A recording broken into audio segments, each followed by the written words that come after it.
तो कैसे हैं आप सभी लोग। एक बार फिर से वेलकम है आपका मेरे YouTube channel study with Yogesh इसमें हम लोग आज उत्तरी अमेरिका का भाग 2 देखेंगे, जिसके अंदर हम लोग उत्तरी अमेरिका में प्रमुख झील, प्रमुख यहाँ की नदियाँ और वहाँ पे जो डैम है, इसके अलावा जो यहाँ के प्रमुख अपने आप में पर्वत श्रेणियाँ हैं, ठीक है। इन 3 चीज़ों को हम देखेंगे और इसके बाद एक क्लास आपकी उत्तरी अमेरिका की और आएगी, ठीक है, जिसके अंदर प्रमुख जल संधियाँ, प्रमुख खाड़ियाँ, इसके अलावा बहुत विविध प्रकार के प्रश्न जो एग्जाम की दृष्टि से इंपॉर्टेंट हो सकते हैं वो मैं आपको कराऊंगा। और दूसरी बात याद रखना कि ये महाद्वीप अपने आप में हमेशा से इंपॉर्टेंट रहा है। क्वेश्चन पूछने की दृष्टि से एक अफ्रीका महाद्वीप और ये महाद्वीप, ये दोनों इंपॉर्टेंट रहे हैं, जबकि अपने आप पे यूरोप महाद्वीप से उतने ज़्यादा क्वेश्चन नहीं आते। एशिया महाद्वीप से भी अच्छे खासे क्वेश्चन पूछता है, लेकिन हम लोग इसको स्किप नहीं कर सकते। मेहनत करना इसी का नाम है। जैसे कहते हैं ना यार मेहनत कर रहे हैं, मेहनत इसी को तो कहते हैं। आप उन चीज़ों को भी पढ़ रहे हैं जहाँ से क्वेश्चन आ भी सकता है, नहीं भी आ सकता है, और साथ ही साथ ज्ञान तो बढ़ेगा ही बढ़ेगा। लेकिन अगर क्वेश्चन आ गया, जैसे किसी ने कमेंट में लिखा था, मैंने आज के कमेंट सेक्शन में पढ़ा था कि सर जो स्वेज नहर वगैरह चीज़ें हैं, इस टाइप की जो स्वेज नहर वगैरह से संबंधित क्वेश्चन होते हैं वो करा दीजिए। फॉरेस्ट गार्ड में क्वेश्चन आया हुआ था, वो क्वेश्चन मैं आपको पहले ही करा चुका हूँ उस टाइप का। अफ्रीका महाद्वीप में आप जाके देखना, विश्व भूगोल की प्लेलिस्ट में आपको अफ्रीका महाद्वीप विश्व भ्रमण सीरीज के अंदर आपको दिखेगा, उसमें मैंने कहीं कराया होगा। तो हम लोग एक एक क्वेश्चन को स्किप नहीं कर सकते, यानी हर क्वेश्चन अपने आप में इम्पोर्टेंट हो सकता है। अब बताइए, बहुत मेहनत की, कहीं 1 नंबर 2 नंबर से रह गया और एक ऐसा क्वेश्चन जो आपने छुआ ही नहीं, इससे अच्छा अपनी ओर से 100% प्रिपेयर करके जाओ। जो आजकल ये समय मिला है इसका पूरा यूटिलाइज करो, क्योंकि मैं आजकल उत्तराखंड तो पढ़ा नहीं रहा, उत्तराखंड और हिंदी को रिवाइज करो। जब दिक्कत कब होती है, जब चीज़ें आगे बढ़ रही होती है, यानी उत्तराखंड आगे बढ़ रहा होता है डेली, हिंदी आगे बढ़ रहा होता है, आपको पीछे। आजकल तो आपको रेस्ट मिला है, वहाँ से आप लोग जितना समय है उसको पढ़िए। जब आपको टाइम मिल जाता है आप जीएस पे फोकस कीजिए। और कई लोग ये कहते हैं सर पॉलिटी की वीडियो नहीं मिल रही प्ले लिस्ट में।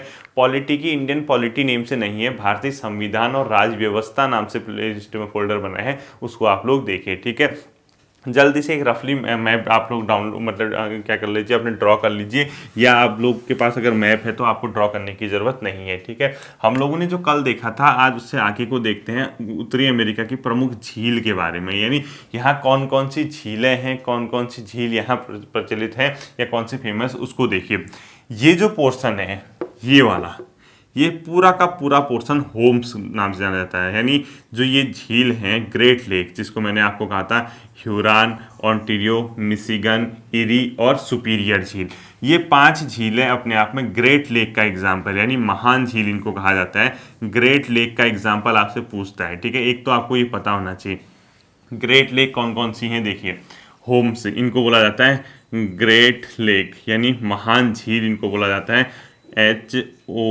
HOMES, ये शॉर्ट ट्रिक होती है, ठीक है। और मैंने कल आपको कराया भी था, इसका नाम है ह्यूरॉन, ह्यूरॉन, ठीक है, ह्यूरॉन। दूसरा है ओंटारियो, ओंटारियो, ओंटारियो, ठीक है। इसके अलावा मिशिगन, मिशिगन झील, इसके अलावा इरी झील, और इसके अलावा सुपीरियर झील, सुपीरियर। ये 5 झीलें हैं जो अपने आप में क्या कहलाते हैं, ग्रेट लेक का एग्जाम्पल है। इसको तो आपको याद रखना ही रखना है, ठीक है। ये है। अब देखिए, इसमें आपको एक क्वेश्चन ये पूछ सकता है कि होम्स यानी जो सुपीरियर मतलब जो ग्रेट लेक्स हैं, इसमें से कौन सी एक ऐसी झील है जो पूर्णतः यूएसए में है। वो सिर्फ और सिर्फ मिशिगन है, ठीक है। मिशिगन के नीचे लिख लो पूर्णतः यूएसए, यानी यूनाइटेड स्टेट ऑफ अमेरिका। अब जैसे हम लोग ये पढ़ रहे हैं, ये है क्या, ये उत्तरी अमेरिका महाद्वीप है। महाद्वीप के अंदर अनेक देश होते हैं, जैसे यहाँ आप लोग देखना कनाडा होगा, उसके नीचे यूएसए है, उसके नीचे मैक्सिको है, उसके बाद छोटे छोटे मध्य अमेरिका के देश हैं, जिसके अंदर आपका होंडुरास आता है, एल सल्वाडोर आता है, इस प्रकार से कई कंट्री, पनामा है सबसे लास्ट में। तो इन सब के अलग अलग जो देश हैं, ये सब उत्तरी महाद्वीप के अंतर्गत आते हैं। और इसमें थे आपको पूर्णतः यूएसए में जो झील मिलती है वो मिलते हैं मिशिगन, एक याद रखना। दूसरा, ग्रेट लेक में अगर सबसे छोटी झील अगर पूछता है वो है ओंटारियो, ठीक है। ये ओंटारियो झील जो है ये सबसे छोटी है। अब देखिए आपका क्वेश्चन है, मुझे पता नहीं क्यों लगता है मतलब हमेशा से ना कि कभी ना कोई कोई भी क्वेश्चन ग्रेट लेक से क्वेश्चन आएगा आपका, जो अमेरिका और कनाडा की सीमा पे बनी हुई महान झील है, इससे संबंधित कोई ना कोई क्वेश्चन आपका पेपर में कभी ना कभी देखने को मिलेगा। तो ये याद रखना, मिशिगन कंप्लीटली यूएसए में है, यहाँ यूएसए के गई, बाकी दोनों की बाउंड्री पे है कनाडा और यूएसए के, ठीक है। अब ये सबसे छोटी है, ये होम्स है, ग्रेट लेक का नाम आपको पता होना चाहिए, ठीक है। अब एक चीज यहीं पे एक बहुत फेमस क्वेश्चन है, अब कितने लोग उसमें अटक जाते हैं मैं आपको बताता हूं। पहले तो एक बात याद रखना, सुपीरियर के नीचे लिख लो विश्व की सेकंड लार्जेस्ट, मैंने सबसे बड़ी, कैस्पियन सागर आप लोगों ने सुना होगा सबसे बड़ी झील है, उसके बाद सबसे बड़ी है, ठीक है। कैस्पियन सागर के बाद दूसरी सबसे बड़ी झील लिखो, कैस्पियन सागर के बाद, कैस्पियन सागर के बाद दूसरी सबसे बड़ी झील के बाद दूसरी सबसे बड़ी, ठीक है। सेकंड लार्जेस्ट, सेकंड बड़ी, सेकंड लार्जेस्ट लिख दो, ठीक। ये दूसरी लार्जेस्ट है, कौन सी, सुपीरियर झील, कैस्पियन के बाद। अब एक यहां से क्वेश्चन आता है, अब देखो अपनी आत्मा से पूछना, किससे पूछोगे, आत्मा से पूछोगे, मुझसे नहीं पूछना है। आज के दिन अगर एक क्वेश्चन पेपर में आ जाता, कई लोगों को सुनाई नहीं रहता और वो क्या कहते हैं पेपर होने के बाद, यार ऐसा ऐसा क्वेश्चन पूछता है, हम लोग कहाँ से करेंगे, आउट ऑफ सिलेबस, सिलेबस से बाहर नहीं पूछा गया है। एटलीस्ट भारत, विश्व और उत्तराखंड के भौगोलिक क्षेत्रों के बारे में, यानी प्रमुख स्थलों के बारे में, प्रमुख झीलों के बारे में, प्रमुख पर्वतों के बारे में आपको ज्ञान होना चाहिए। उसके बारे में डिटेल नहीं भी पता है, एटलीस्ट ये पता होना चाहिए कि वो है कहाँ पे, कौन सी लोकेशन में है। अब बताओ, आज के दिन अगर पेपर हो गया, ठीक है, सपोज अभी पेपर देने बैठे हो और पेपर में आपसे क्वेश्चन ये पूछ दिया, जो सू नहर है वो कहाँ है और किसके बीच, अब क्या करोगे वो बताओ। मेरे मुंह देखोगे कि सर ये ऐसा क्वेश्चन पूछ दिया, तो एक क्वेश्चन बहुत इंपॉर्टेंट है। सू नाम की एक नहर है, सू नहर, ठीक है। ये अपने आप में दो लेक, यानी जो महान लेक हैं उसमें से दो के बीच कनेक्ट करते हैं, उसका नाम है कौन का, सुपीरियर, सुपीरियर और अपने आप में ह्यूरॉन झील। तो देखो सुपीरियर यानी एस और एच, अभी मैंने बताया ना होम्स, देखो HOMES, इसमें कौन कौन से हैं, ह्यूरॉन, ओंटारियो, मिशिगन, इरी और सुपीरियर। तो जो सू नहर है वो दो झीलों को आपस में कनेक्ट करती है, उसका नाम है सुपीरियर और ह्यूरॉन। तो लिखो सुपीरियर प्लस ह्यूरॉन के मध्य, ठीक है। यानी अमेरिका और कनाडा में जो झीलें हैं ये इनके, इन दोनों को आपस में क्या करते हैं, कनेक्ट करते हैं, सू झील। इसके बारे में आपको कंप्लीटली नॉलेज होना चाहिए, ठीक है। अब अन्य झीलों के बारे में आता है कि अमेरिका में और कौन कौन सी झील है, या यूएसए मतलब उत्तरी अमेरिका महाद्वीप में कौन सी झील है, ये लिखा है। देखो ग्रेट बियर झील, ग्रेट स्लेव झील, अथाबास्का झील, रेंडियर झील और विनिपेग झील। मोस्ट इंपोर्टेंट है सबके सब, ठीक है। सभी क्या क्या है, कनाडा में है। देखिए कौन कौन सी झील लिखा है हमने, ग्रेट बियर झील, वहाँ पागल मत हो जाना ऐसे क्वेश्चन देख के, ठीक है। ये सबके सब बहुत ज़्यादा इंपॉर्टेंट है, बहुत फेमस झील है। ग्रेट बियर झील, ग्रेट स्लेव झील उसी के नीचे, ठीक है, मैप में दिखा दो आप लोग।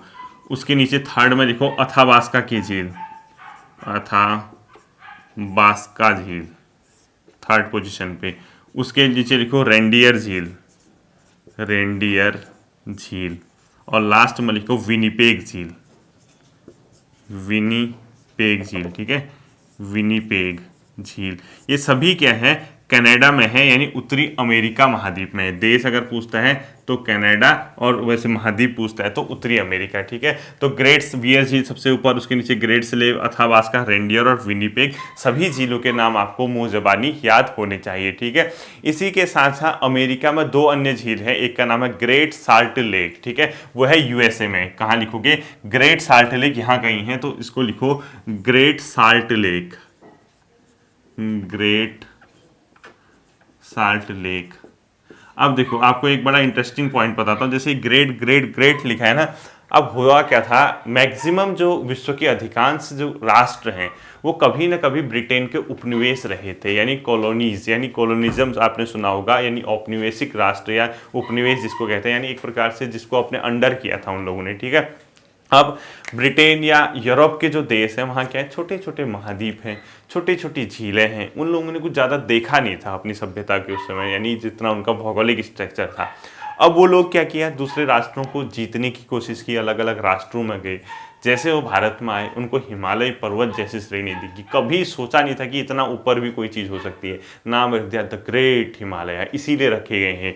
झीलें देख दी बड़ी बड़ी, ग्रेट सॉल्ट लेक, ग्रेट ये ग्रेट वो, इसीलिए वो ग्रेट लगाए गए हैं आगे से शब्द, क्योंकि उन लोगों ने देखा नहीं था उतना बड़ा, उनके मुंह से सीधे यही निकला ग्रेट ये ग्रेट वो, तब इसलिए नाम पड़े हैं। ठीक है, अधिकांश जगह देखना जहाँ ब्रिटिश ने शासन किया होगा, अमेरिका में भी किया था, वहाँ ग्रेट शब्द आपको बहुत ज़्यादा देखने को मिलेगा। ये आपका रोचक तथ्य है। ठीक है, इसको नोट मत कर देना कि ग्रेट क्यों लिखा गया है, क्योंकि ब्रिटिश ने अधीन किया, ऐसा नहीं आता पेपर में। ठीक है, कोई भरोसा नहीं रहता ना कभी कभी। ग्रेट सॉल्ट लेक कहाँ है, यूएसए में है, इसको आप लोग ध्यान रखना है। ठीक है, 2 झीलें और यहाँ पे एक लेक मिड है, एक ओजार्क और फोर्ट पीक है, वो तीनों इंपोर्टेंट नहीं है, आपको ये इंपोर्टेंट रखनी है और इसके साथ होम से याद रखना है। ठीक है, ये आपका झील हो गई है। अन्य लिख दो आप लोग, पेपर में नहीं आएगा और नहीं उसको पढ़ना है, लेकिन फिर भी क्या करना है, अपनी ओर से कोई कमी नहीं छोड़नी किसी भी प्रकार की। अन्य झील जो यूएसए में है उन तीनों का नाम लिख लो। एक का लिख लो आप लोग लेक मिड, एक ओजार्क और एक फोर्ट पेक झील। ठीक है, लेक मतलब ये 3 के 3 का है यूएसए में। एक तो लेक मिड लिख लो, लेक मिड, एक लेक ओजार्क लिख लो, ओजार्क। ठीक है, और अंतिम आप लोग क्या लिखोगे ओजार्क का, फोर्ट पेक झील। क्या लिखोगे, फोर्ट पेक, फोर्ट पेक झील। ये तीनों इंपॉर्टेंट नहीं है, आप लोगों को 3 जो मैंने आपको मेन बताए हैं, एक तो होम्स वाला याद रखना, और उसके अलावा जो मैंने ग्रेट कौन सा बताया भी, सॉल्ट लेक बताया, ये भी आप लोगों को याद रखना है। ठीक है, इस प्रकार से आपका ये अमेरिका महाद्वीप की झीलें क्या हो जाती है कंप्लीट। अब आता है यहाँ से नदियों के बारे में। ठीक है, ये मैंने विनिपेग लिखा था, ये झीलें यहाँ है, मैं इरेज कर रहा हूँ, आप लोग ध्यान रखना। देखो यहाँ मैंने दिखाया हडसन की खाड़ी, यहाँ मैंने दिखाई मैकेंजी की खाड़ी, यहीं पे ब्यूफोर्ट सागर है, अपने मैप में देखो ब्यूफोर्ट सागर। ठीक है, ये क्या हो गया, प्रशांत महासागर। ठीक है, ये वाला पोर्शन पैसिफिक ओशन लिख दिया मैंने, पूरा ही प्रशांत महासागर है। ये अटलांटिक ओशन है, ये वो लिख दिया मैंने। ठीक है, यानी अटलांटिक महासागर, और ये है आर्कटिक ओशन, यानी आर्कटिक आ लिख दिया मैंने। ठीक है, आर्कटिक ओशन हिंदी में ही लिख दिया, आ ओ लिख दिया। और यहाँ है बेरिंग सागर, क्या है यहाँ पे, बेरिंग सागर, बेरिंग सागर इधर है। ठीक है, बेरिंग सागर, तो इसीलिए यहाँ पे बेरिंग जल संधि आपको सुनाई देगी। यहाँ है डेविस जल संधि, ये है सेंट लॉरेंस की खाड़ी इस पोर्शन पे, ये है हडसन की खाड़ी, ये है मैक्सिको की खाड़ी, यहाँ कैलिफोर्निया की खाड़ी। सबसे पहले आप लोग ये देखो, तो यहाँ की लिखो प्रमुख नदियाँ, उत्तरी अमेरिका की प्रमुख नदियों के नाम। ठीक है, ताकि पेपर में कहीं से भी क्वेश्चन आए आपका गलत ना हो कि ये नदियाँ कहाँ हैं क्या हैं, और ये हमेशा से इंपोर्टेंट रहती ही रहती हैं। ठीक है, सबसे पहले हम लोग कनाडा की देखेंगे। कनाडा की लिखो सबसे पहले, कनाडा में कौन कौन सी नदियाँ बहती हैं, यानी आपको उत्तरी अमेरिका महाद्वीप की नदियाँ आप लोग पढ़ लें, ध्यान ये रखना है। ठीक है, कनाडा में सबसे प्रमुख और सबसे लंबी नदी इनकी है मैकेंजी नदी। कौन सी लिखोगे, मैकेंजी नदी। मैकेंजी नदी ब्रैकेट में लिखो, कनाडा की सर्वोच्च सबसे लंबी नदी, और ये ऐसे बहती है, देखो इस प्रकार से बहती है, इस प्रकार से मैकेंजी नदी अपने आप में बहती है। और ये कहाँ गिर जाते हैं, ब्यूफोर्ट सागर में, मैंने यहाँ बताया ना ब्यूफोर्ट सागर, इस वाले पोर्शन पे बहती है मैकेंजी नदी, और ये कहाँ गिरती है, ब्यूफोर्ट सागर में। तो ब्रैकेट में लिखो ब्यूफोर्ट सागर में गिरती है, ब्यूफोर्ट, ये आएगा नहीं, बस नदियों के नाम पता है। ठीक है, ब्यूफोर्ट सागर में गिरती है। और वैसे भी जब आप लोग लिख रहे हैं ऊपर, आपने ब्यूफोर्ट सागर, आप पढ़ने वाले हैं, बच्चे हैं, मेहनत करने वाले स्टूडेंट हैं, 2 ज्ञान अगर बढ़ भी गया तो क्या जा रहा है बताओ, खुद सोचो। अगर जैसे मैंने आपसे कहा, आपको मैंने इतना ही पढ़ाया, जैसे अभी झील पढ़ाई, लेकिन जरूरी नहीं कि हर चीज़ पेपर में ही दिखे, लेकिन कई बार आपको ऐसी जगह इनका पाला पड़ेगा, आप लोग यकीन नहीं कर पाओगे। कई स्टूडेंट ऐसे होते हैं जो अभी तैयारी हल्की फुल्की जॉब की कर रहे हैं, यानी कहीं से सेटल हो जाएं, कल के दिन वो हो सकता है पीसीएस की तैयारी करने लग जाए, वहां अगर क्वेश्चन दिख गए आपको, फिर वहां आपके बल्ले बल्ले हो जाती है। खुद ही सोचो, अगर आपसे कनाडा या उत्तरी अमेरिका महाद्वीप की झीलों के बारे में पूछा, आप लोग कितने प्यार से बता सकते हैं।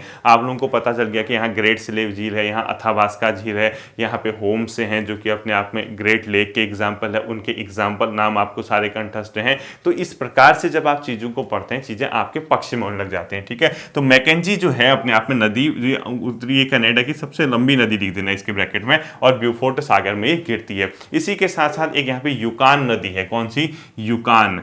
यूकान गिरते हैं बेरिंग सागर में, ये यूकान नदी यहाँ गिर गई। ठीक है, बेरिंग सागर में, ये वाला पोर्शन बेरिंग सागर का मैंने बताया ना, ये वाला पूरा ये बेरिंग सागर का इलाका, ये वाला, तो ये कहाँ गिरते, बेरिंग सागर में। यूकान नदी कहाँ गिरती, बेरिंग सागर। अब आपको पता चल गया बेरिंग सागर कहाँ है।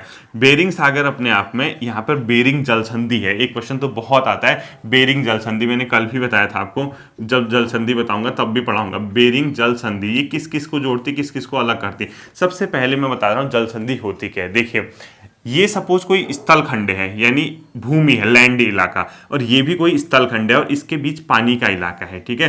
तो ये क्या करेगा, जब कोई जल संधि होगी, एक प्रकार का पानी का मार्ग जिसको आप लोग कह सकते हो, वो चौड़ा भी हो सकता है, संकरा भी हो सकता है। तो खुद बताओ, अगर ये पानी का मार्ग हो गया इस प्रकार से, तो इसने क्या कर दिया, इन दो भूखंडों को पृथक किया नहीं किया? बिल्कुल किया। ये जो लैंड इलाके हो गए ये तो सेपरेट हो गए ना। तो इसीलिए पूछा जाता है कि ये जो जल संधि है किस किस को अलग करती है। अगर ये जल संधि नहीं होती, ये चिपके होते या कोई ना कोई चीज होती, तो इसीलिए क्वेश्चन किया जाता है कि जो जल संधि है वो किस किस को अलग करती है। तो इन दोनों को सेपरेट कर दिया, तो आपसे क्वेश्चन इसका नाम और इसका नाम पूछेगा। और कभी कभी क्या बोलेगा कि ये जल संधि किन दो इलाकों को जोड़ती है। ऐसे जाने पे इसने तो सेपरेट कर दिया, लेकिन यहां कोई ना कोई चीज होगी, यहां भी कोई ना कोई चीज होगी, तो ये कनेक्ट भी तो कर रही है। देखो ये कनेक्ट कर दिया ना, इसीलिए क्वेश्चन पूछा जाता है किस किस को जोड़ रही है, किस किस को सेपरेट कर रही है। तो यहां है बेरिंग जल संधि इस पोर्शन पे। अब ये पोर्शन बताओ अलास्का का है, अपने मैप में देखना, यूएसए में अलास्का का पोर्शन होगा एक, और यहां लगता है एशिया महाद्वीप, रूस का इलाका है। तो बताओ किस महाद्वीप को अलग करती है, पूछेगा। ध्यान से देखना, अगर आपसे पूछता है बेरिंग जल संधि किस महाद्वीप को अलग करती है, आप बताओगे उत्तरी अमेरिका को एशिया महाद्वीप से, क्योंकि यहाँ पे अलग हो रही है। अगर आपसे ये पूछता है बेरिंग जल संधि किसको अलग कर रही है, कोई दूसरा नाम आता है, तो अलास्का आ जाएगा यहाँ पे, अलास्का और एशिया, ऐसे भी क्वेश्चन आ सकता है, ठीक है। तो इसीलिए क्वेश्चन, और किस किस को जोड़ती है पूछता है। जोड़ने में ये वाला पोर्शन पूरा किसका होगा, पैसिफिक ओशन का, प्रशांत महासागर का होगा, नहीं होगा इधर का। और यहाँ का पोर्शन किसका है, ये देखो, ये यहाँ मैकेंजी की खाड़ी, ब्यूफोर्ट सागर, तो या तो ब्यूफोर्ट सागर दे देगा ऑप्शन में, अगर महासागर का नाम देता है तो पूरा का पूरा कौन सा है, अटलांटिक की जगह आर्कटिक महासागर, ये पूरा पोर्शन आर्कटिक महासागर का है। अगर आर्कटिक देगा तो आर्कटिक, नहीं तो ब्यूफोर्ट सागर देगा, तो ये कनेक्ट हो जाएंगे, ठीक है। ये होता है जल संधि का कॉन्सेप्ट। तो यूकान कहाँ गिरती है, बेरिंग सागर में। इसके अलावा दो नदियां, तीन नदियां और है, उसको लिख लो, वो इतने इंपॉर्टेंट नहीं है। एक नेल्सन नदी है, एक सचकेचुवान नदी है, एक पीस नदी है, ठीक है। क्या क्या लिखोगे, नेल्सन नदी, नेल्सन, सचकेचुवान, ठीक है। सचकेचुवान नदी भी होगी यही, सचकेचुवान लिखना, सस आधा सौ लिखना है, ठीक है।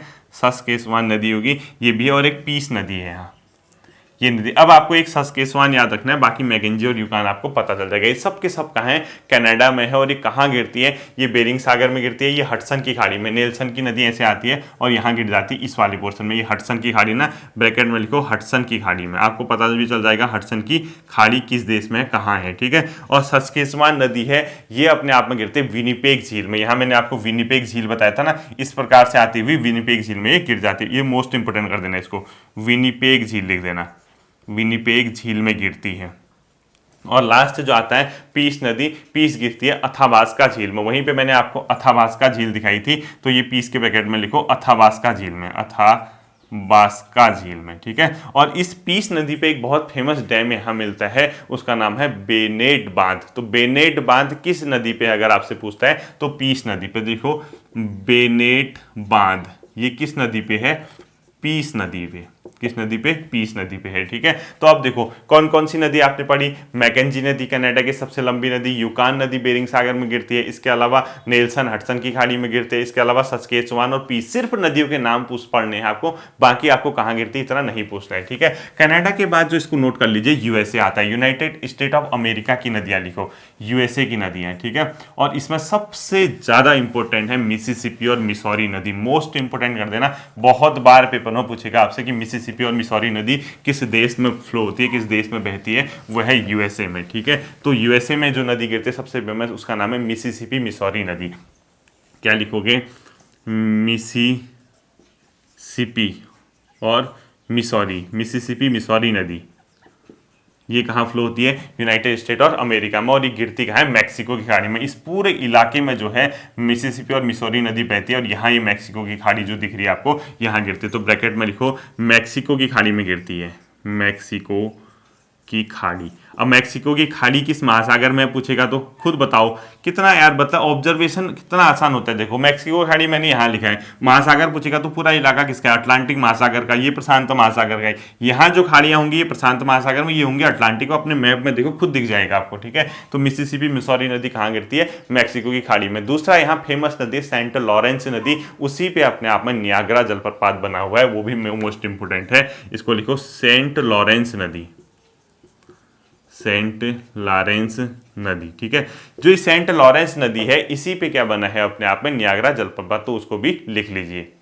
सेंट लॉरेंस नदी भी मोस्ट इंपोर्टेंट है। ये अपने आप में ओंटारियो झील से निकलती है। इसका क्वेश्चन पूछता है पेपर में, ये गिरती कहाँ है, इसको इंपोर्टेंट नहीं है, ये पूछेगा आपसे ये नदी निकलती कहाँ है इसके, ठीक है। तो इसके ब्रैकेट में लिख दो ओंटारियो झील से ये नदी निकलती है। मैंने आपको पढ़ा था ना ओंटारियो झील उसमें ग्रेट लेक में, तो ओंटारियो झील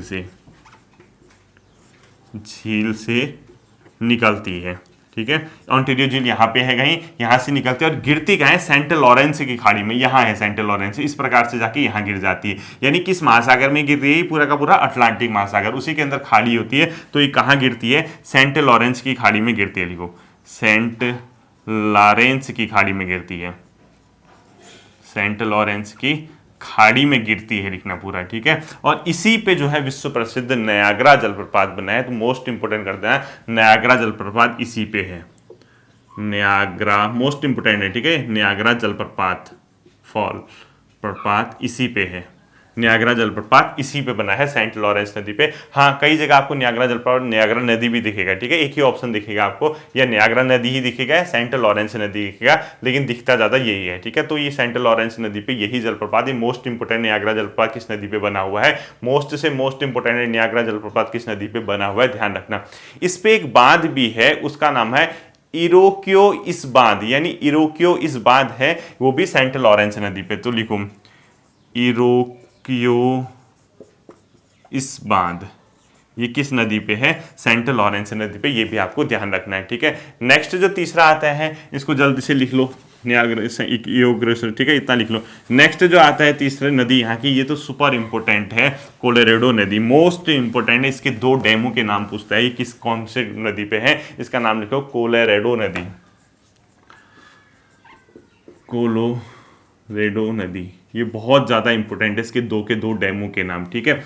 जो कोलोराडो नदी है, इस पे दो बांध बने हैं, एक का नाम है हुवर बांध, एक का नाम है बोल्डर बांध। मोस्ट इंपोर्टेंट कर देना, हुवर बांध कहाँ है भी पूछ सकता है, और किस नदी पे है ये भी पूछ सकता है, और बोल्डर बांध ये दोनों ही यूएसए में है, ठीक है। और किस नदी पे है, अपने आप में कोलोराडो नदी पे है, हुवर बांध और बोल्डर बांध मोस्ट इंपोर्टेंट है, इसको कोलोराडो नदी। बाकी इसके बारे में कुछ नहीं पढ़ना है, कहाँ गिरनी है क्या गिरनी है, इसके डैम पूछता है क्वेश्चन, ठीक है। अगला आता है कोलंबिया नदी, जो कि प्रशांत महासागर में गिरती है, कोलंबिया के पास कोलंबिया नदी, लिखो कोलंबिया नदी, ये भी कहाँ है, अपने आप में यूएसए में। ये कहाँ गिरती है, प्रशांत महासागर में गिरती है। इस पे 3 डैम प्रसिद्ध हैं, ग्रांड कुली, वानेविले और चीफ जोसेफ बांध है इस पे, ठीक है। कौन कौन से डैम हैं, एक तो लिखो ग्रांड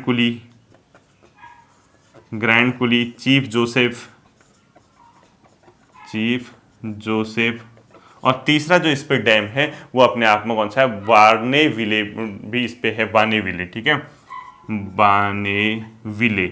अब आपको इतने नहीं पढ़ने हैं, ठीक है। अब आप कहोगे सर ऐसे तो कितने कैसे पढ़ने हैं, हुवर बांध याद रखना, बोल्डर बांध रखना, कोलोराडो नदी रखना, ग्रांड कुली, चीफ जोसेफ याद रखना, बामविले नहीं भी पढ़ोगे छोड़ना, कोलंबिया नदी पे है, ये आपको ध्यान रखना। और ये नदी कहाँ गिरती है, प्रशांत महासागर में गिरती है, पीओ में गिरती है, लिखो पैसिफिक ओशन में गिरती है, यानी प्रशांत महासागर में ये गिरती है, यानी इस प्रकार से यूएसए से आके इधर गिरती है, इतना आप लोगों को ध्यान रखना। और अगला जो आता है सैक्रामेंटो और सेंट जैक्विन नदी आती है, जो कि उतने इंपोर्टेंट नहीं है। तो अन्य 3 नदियों के नाम लिख लो, इसके सिर्फ नाम लिखने, इसके बारे में ज़्यादा तथ्य आप लोग नहीं लिखोगे, ठीक है। तो नेक्स्ट नदी लिखो आप लोग सैक्रामेंटो नदी, सैक्रामेंटो नदी पहला। सेकंड इसके अलावा जो आता है अपने आप में आता है सेंट जैक्विन नदी, सेंट जैक्विन नदी। और तीसरा आता है अपने आप में कौन सा, जो तीसरा था रायो ग्रेंडे नदी, यानी रायो ग्रेंडे नदी गिरती है मैक्सिको की खाड़ी में, ये इंपोर्टेंट कर देना, रायो ग्रेडो नदी ये गिरती है मैक्सिको की खाड़ी में गिरती है, लिख दो इधर गिरती है, मैक्सिको की खाड़ी में गिरती है, ठीक है, मैक्सिको की खाड़ी में गिरती है, इसको आप लोग ध्यान रखना। और याद रखना इस पूरी नदियों की सीरीज में आपको कौन कौन सी रखनी है, सेंट लॉरेंस नदी याद रखनी है, कोलोराडो नदी याद रखनी है, मिसिसिपी मिसौरी याद रखनी है, और कनाडा की मैकेंजी नदी के बारे में आपको थोड़ा डिटेल पता होना चाहिए, ठीक है। ये रायो ग्रांडे नदी भी है, ये कहाँ गिरती है, मैक्सिको में। और इसके पीछे लिख दो यूएसए व मैक्सिको के बीच प्राकृतिक सीमा, यूएसए व मैक्सिको के बीच नेचुरल बाउंड्री जो बनाती है, 2 देशों के बीच सीमा, ठीक है, प्राकृतिक सीमा बनाती है, प्राकृतिक सीमा कौन सी नदी बनाती है? रायो ग्रांडे नदी। इसीलिए मैंने कहा ये इंपॉर्टेंट है। इस पे केविक बांध है और इस पे फ्रियायत बांध है, उसको आप लोग नहीं पढ़ना है। सेंट मतलब जो ये है सैक्रामेंटो नदी, इस पे केविक बांध है, इतना लिख दो बस। ये हो गया आपका नदी, ठीक है। और अंतिम आपको हेडिंग लिखना है उत्तरी अमेरिका के प्रमुख पर्वत श्रेणियां। तो लिखो प्रमुख पर्वत श्रेणियां जाती इस महाद्वीप के बारे में पर्वत श्रेणियां, ठीक है। अब देखिए, अब स्किप करना कोई फायदा नहीं। कल मैं आपको गल्फ, कल मैं आपको यहाँ के प्रमुख द्वीप जो पूछा जा सकता है, जैसे हवाई द्वीप किसके अंडर है, विक्टोरिया द्वीप कहाँ पे है, कुछ ऐसे क्वेश्चन, कुछ जल संधियाँ वगैरह कराऊंगा। तो आपका कंप्लीटली मान के चलिए इस महाद्वीप से कुछ प्राकृतिक रूप से कोई क्वेश्चन गलत नहीं होगा जो प्राकृतिक भूगोल से आता है, ठीक है। साथ ही साथ आप लूसेंट वगैरह पढ़ रहे हैं, इससे कई फायदे हैं। नॉलेज का नॉलेज, कॉन्फिडेंस का कॉन्फिडेंस, दो आदमियों के बीच जाके बोल तो सकते हो भाई कि मुझे इतना आता है। कई चीज़ें होती हैं लाइफ में जो काउंट करती हैं। अंधकार में जीवन जीने से कोई फ़ायदा नहीं होता, रोशनी की ओर आओ, ठीक है। और रोशनी खुद बनानी पड़ती है। ये उत्तरी महाद्वीप है, मतलब उत्तरी अमेरिका महाद्वीप है। इसके बेसिकली जो पश्चिमी पोर्शन है, वेस्टर्न इलाका, यहाँ प्रशांत महासागर, यहाँ अटलांटिक महासागर, ये पूरा का पूरा भाग क्या है, पर्वत श्रेणियों से भरा पड़ा है इस भाग में। अब आप, और यहाँ ना अभी भी बहुत ज़्यादा मात्रा में भूकंप, ज्वालामुखी क्रियाएं समुद्र के अंदर ये होते रहते हैं। अब आपने कभी देखो, भूगोल इतना बढ़िया सब्जेक्ट है ना, इतना बढ़िया, पूरा का पूरा साइंस है इसके अंदर, ठीक है। अब मैं तो मजबूर हूँ क्योंकि मैं तो वनडे एग्जाम के अकॉर्डिंग आपको फिलहाल पढ़ा रहा हूँ, लेकिन कभी फ्यूचर में पढ़ाने का मौका मिलेगा तो मैं आपको इतने बढ़िया बढ़िया कॉन्सेप्ट पढ़ाऊंगा, आप लोगों ने कभी सोचा नहीं होगा कि विश्व के अधिकांश पर्वत श्रेणियाँ या पर्वत जो हैं महाद्वीपों के पश्चिमी भागों में पाए जाते हैं। कभी नोट करना, जैसे कोई भी आपका कॉन्टिनेंट है या कोई कंट्री है, उसके वेस्टर्न पोर्शन पे आपको ज़्यादा से ज़्यादा पर्वत श्रेणियाँ, पर्वत देखने को मिलेंगे in comparison to eastern portion. कहीं भी नोट कर लीजिए आप लोग, भारत में देख लीजिए पश्चिमी घाट और अरावली पर्वत श्रेणियाँ, अमेरिका में देख लीजिए, इसके अलावा आपको अफ्रीका महाद्वीप में देखने को मिलेंगे, यूरोप महाद्वीप में देखने को मिलेंगे, दक्षिणी अमेरिका में एंडीज पर्वत श्रेणी देख लीजिए कहाँ है, और इसके अलावा ऑस्ट्रेलिया में देख लीजिए, बहुत ज़्यादा मात्रा में आपको वेस्टर्न भाग में देखने को मिलते हैं, ठीक है। यहाँ क्यों है पर्वत श्रेणियाँ? देखो, पृथ्वी के अंदर जो प्लेटें होती हैं, ठीक है, प्लेटें, महाद्वीप दो प्रकार के यहाँ प्लेट हैं। ये प्रशांत महासागरीय प्लेट है, ये वाली, इसके ये प्रशांत महासागर, क्योंकि समुद्र के अंदर भी तो इतने बड़े बड़े पर्वत पठार होते हैं, वो हमें नहीं दिखते हैं, अंदर तो सब कुछ है ना। तो ये प्रशांत महासागरीय प्लेट है, और ये जो है ये महाद्वीपीय प्लेट है। यहाँ पे क्योंकि महाद्वीप बना है, तो इन दोनों प्लेटें जब आपस में टकराएंगी, इस प्रकार से टकराएंगी, ऐसे, ठीक है, इस प्रकार से टकराएंगी, तो टकराने के कारण क्या होगा, कोई ना कोई प्लेट जो भारी होगी, जिसका डेंस यानी घनत्व तो ज़्यादा होगा, वो क्या कर देगी, छोटी प्लेट को नीचे दबा देगी, यानी वो टूटेगी, बिखरेगी, और कुछ भाग उसका ऊपर की ओर उठ जाएगा। तो उस कारण से इस पूरे पोर्शन में क्या हुआ, पर्वतों का निर्माण हुआ। फिलहाल आप सिर्फ ये समझिए, यहाँ 3 प्रमुख पर्वत श्रेणियां हैं।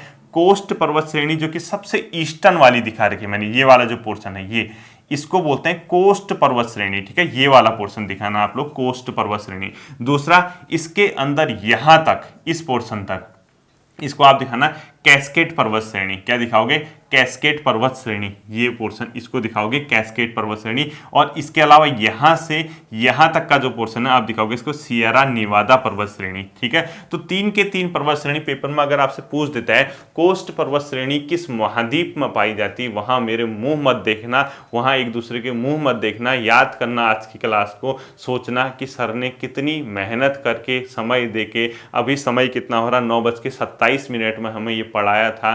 24 सितंबर का दिन था, फ्राइडे था, सब चीज आपको याद रखना होगा, तब जाके आपकी चीजें बनती हैं। और होता क्या है, जब आप इस प्रकार से पढ़ के जाते हैं ना, कॉन्फिडेंस इतना हाई होता है ना आने वाला क्वेश्चन भी सही करके आते हो। अंधकार वहां होता है जब हम आधा अधूरा पढ़ के जाते हैं, जब हमें पता ही नहीं रहता कि क्या सिलेबस है, क्या पेपर में पूछेगा, चले जाते हैं पेपर भर रखा है, चलो 50-60 नंबर जितने भी आगे, ऐसा नहीं करना है, ठीक है। डरना है, और डर उसको लगती है जिसने पढ़ा होता है। तो कोस्ट पर्वत श्रेणी सबसे इसके वेस्टर्न पोर्शन पे है। उसके बाद जाओगे आप लोग, कास्केड पर्वत श्रेणी आपको दिखने को मिलेगी, इसके बाद आपको देखने को मिलेगा सियरा नेवादा पर्वत श्रेणी, और अंतिम में सबसे इसके ईस्टर्न पोर्शन पे देखिएगा रॉकीज पर्वत श्रेणी, जो कि मोस्ट इंपोर्टेंट है, जिसका विस्तार अलास्का से मैक्सिको तक इसका विस्तार है, ठीक है। तो लिखो रॉकी पर्वत के ब्रैकेट में अलास्का से मैक्सिको तक इसका क्या है, विस्तार है। यहाँ ये अलास्का का पोर्शन है, यहाँ से इस पोर्शन तक, मैक्सिको के इलाके तक इसका पूरा क्या है, फैला है। और इसके बाद नीचे एंडीज पर्वत श्रेणी शुरू हो जाती है, अगर आपको ध्यान होगा। तो कैस्केड पर्वत श्रेणी सबसे मतलब सबसे बाहर यानी सबसे आप लोग इसके वेस्ट की ओर आएंगे तो कोस्ट पर्वत श्रेणी, उसके बाद कैस्केड पर्वत श्रेणी, साथ साथ सियरा निवेदा पर्वत श्रेणी और उसके बाद रॉकी पर्वत श्रेणी उत्तरी अमेरिका की प्रमुख पर्वत श्रेणियों के नाम है। ठीक है, अब देख ले, अगर आप देखेंगे इसके अलावा दो पर्वत श्रेणी और है, एक यहाँ है ब्रुक्स पर्वत श्रेणी जो कि उत्तरी अलास्का में है। एक लोग लिख लो ब्रुक्स पर्वत श्रेणी, ब्रुक्स पर्वत श्रेणी, ये कहाँ है? उत्तरी अलास्का। अब कई नाम ऐसे होंगे जो आप लोग सुन चुके होंगे। और एक चीज ध्यान रखना, जैसे आप लोग का मैप होगा ना, आप इस महाद्वीप के देशों को देख लेना कि कहाँ पे अलास्का, कहाँ कनाडा, कहाँ अमेरिका, कहाँ उसके अलावा मैक्सिको, नीचे कहाँ ग्यूटेमाला, होंडुरास, कहाँ कौन सी जगह है, कौन सा मध्य अमेरिका। कभी कभी क्वेश्चन आता है। आज आपको चलो एक टास्क दे देता हूँ, नेट से सर्च करो, कुछ करो। सबसे पहले उत्तरी अमेरिका के देश लिखोगे कौन कौन से हैं। ठीक है, उसके अलावा मध्य अमेरिका में कौन से आते हैं, देखता हूं मैं कितना करते हो। लैटिन अमेरिका में कितने आते हैं, कौन से आते हैं। इसके अलावा दक्षिणी अमेरिका में कौन से देश आते हैं, देखता हूं मैं कितना मतलब कैपेबल हो, कितना क्यूरियोसिटी आपके अंदर है कि आप लोग उत्तरी अमेरिका की कंट्रीज, मध्य अमेरिका अलग है, लैटिन अमेरिका अलग है और दक्षिणी अमेरिका अलग है, इसमें कौन कौन सी कंट्री कहाँ पे आती है। एक सेंट्रल अमेरिका भी आता है, वो मध्य अमेरिका हो गया। ठीक है, केंद्रीय अमेरिका जिसको कहते हैं, इसको बताना तो मुझे कौन कौन से हैं। अब ऐसा मत सोचना उत्तरी अमेरिका सारे ही उत्तरी अमेरिका हो जाएंगे, इसमें भी कैटेगराइज किया गया है, इसको देख लेना क्या क्या है। तो ब्रुक्स पर्वत श्रेणी है उत्तरी अलास्का में, उसी के बगल में एक आता है अलास्का और एल्यूसन श्रेणी, अलास्का में ही माउंट मैकिनले है। ठीक है, तो अगला लिखो अलास्का पर्वत श्रेणी, अलास्का श्रेणी, और इसी के ब्रैकेट में लिखो माउंट मैकिनले, इसी की पर्वत चोटी है जो कि उत्तरी अमेरिका में सर्वोच्च पर्वत श्रेणी है। Mount McKinley,